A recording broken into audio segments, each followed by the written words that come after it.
નમસ્કાર, હું છું હરેશ જાની. ખૂબ એકાંતના સમયે અત્યારે કુદરતના ખોળે બેઠો છું. ઘણીવાર એવો વિચાર આવે કે મનુષ્ય દેહ આપણને મળ્યો છે, ખરેખર આપણે શું લેવા આવ્યા છે?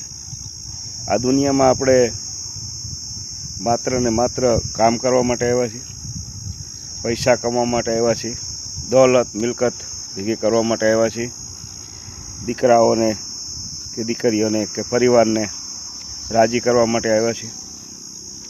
તો એક પુસ્તકમાં મેં વાંચ્યું, તો એની અંદર એવો ક્ષાર હતો કે કંઈક પૂર્વજન્મના આપણા લેણ દેણ હોય ને, ત્યારે આપણા ઘરે કોઈ દીકરા તરીકે જન્મ લે, કોઈ દીકરી તરીકે જન્મ લે, અથવા કોઈ અહીંયા ગાય માતા, એનું પણ પૂર્વજન્મનું કંઈક ને કંઈક આપણી પાસે લેણું હોય, ત્યારે એ આપણી સાથે જોડાતા હોય છે.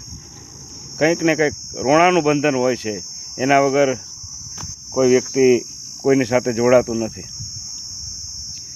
કોઈ વ્યક્તિને આપણે જમાડીએ તો આપણને એવું થાય કે આપણે એને જમાડ્યા, આમ અંદરથી ગર્વ થાય.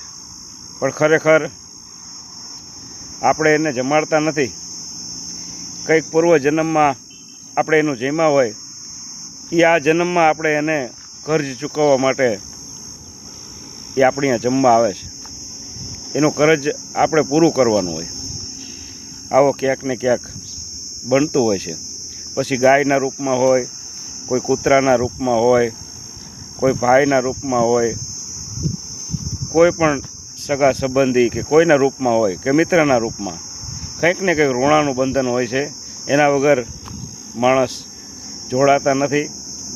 એટલે આવી એક સુંદર મજાની વાત મને સાંભળવા મળી, મેં તો મારા મિત્રો સુધી રજૂ કરું. જય મહાદેવ, જય ભોળાનાથ.